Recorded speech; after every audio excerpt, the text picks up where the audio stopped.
Friends don't let friends buy bad merch. What's up, beautiful people? Kirby Hasseman here, trying to deliver you just a little bit more marketing joy with this DMJ one-on-one.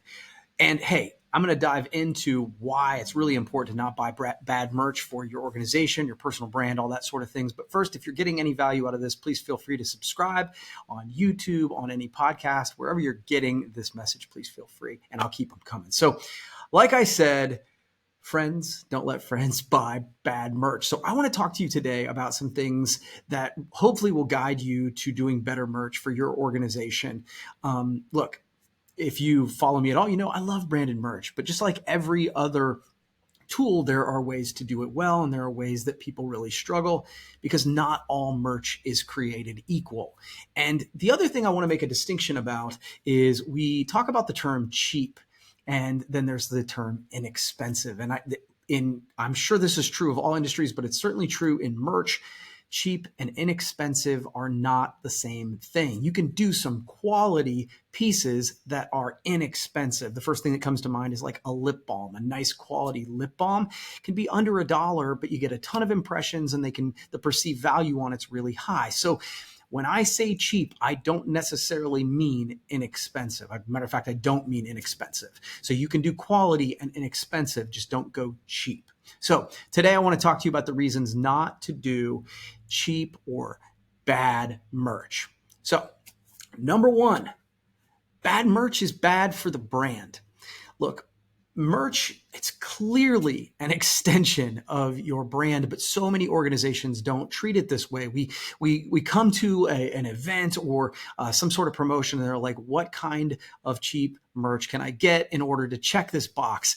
But I think it's really important to understand that when you look to hand out the cheapest shit, that is how your brand is represented.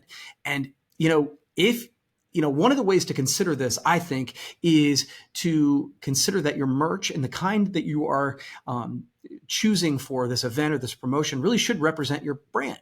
If you are a tech company, maybe you should be doing some sort of tech item or some sort of item that pushes you toward what your brand represents. If you're sporty, you should be doing something sporty. If you're conservative, you get the idea. It should follow the brand. And one of the things that I see people making mistakes is they choose merchandise that's diametrically opposed to what their brand is supposed to stand for.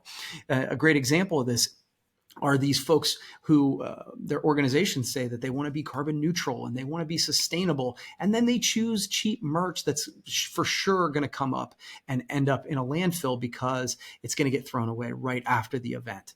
So the first reason that you want to not do bad merch is because it's just bad business. It's bad for your brand. Second reason is it's bad for the earth, right? It leads nicely into the bad for the earth. Bad merch creates brand fill. One of my buddies, the first time I ever heard this was Danny Rosen talked about this. It's like bad merch ends up in a landfill. It's brand fill. And we don't want to create brand fill. Nobody wants to do that sort of thing. But when you do cheap merch, you do bad merch, it gets thrown away. The best merch get used over and over. Yes, look at sustainability and products like that if it matches your brand, and that's fine.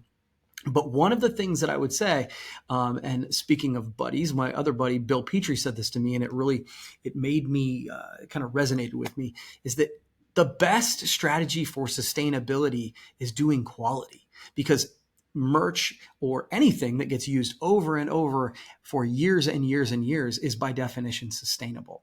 So the next reason to not do bad merch is it's just bad for the earth. So it's bad for your brand. It's bad for the earth. And number three, it's a bad investment. So early on in my career, somebody said this to me, and it stuck with me forever.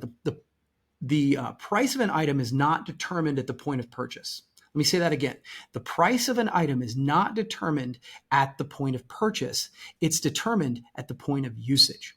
So if you try to buy a $1 t-shirt and you buy $500 of them, or 500 of them, you've spent $500. But if nobody wears them and one person puts that on, it's a $500 t-shirt. You want to obviously create merchandise that has a high perceived value so people think it's really cool and they want to use it over and over again. But if you do the pens that don't write, if you do the t-shirt that falls apart, you work on an imprint that comes off, then nobody's going to want to utilize it. It's going to get thrown away again.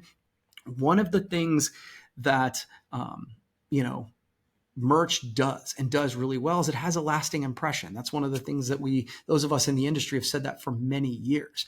And when you create bad merch, you do cheap merch, then it doesn't have a lasting impression because it doesn't last at all, which leads nicely to number 4. And the number 4 reason that you don't want to do bad merch is it just has bad quality, right? Like just like every area of your life, when you go cheap, you tend to get what you pay for, right? And so if you get pens that don't write, t-shirts that don't last, calendars that fold in and don't hang, or hell, tech like chargers that cause fires, they don't last and they can cause irreparable damage to your brand. Now, in each of these things, there are ways to mitigate those things. And by one of those ways is to simply choose quality. Choose things that represent your brand. As we've said before, think about that perfect person, that person you want to receive this item, and what would bring them joy. What would they use over and over again? And do that in a way that represents your brand well, and you will have purchased great branded merch. So once again, it all leads back to representing the brand well. So friends, don't let friends buy bad merch. I hope this has provided you just a little bit of value, this DMJ one-on-one. And if it has, please feel free to subscribe and let me know if you have questions that you'd like me to cover. I am working to cover a little bit more in this branded merch space. I get a lot of questions here. So if you have any questions for me to cover, please let me know. Thanks so much. We'll see you next time.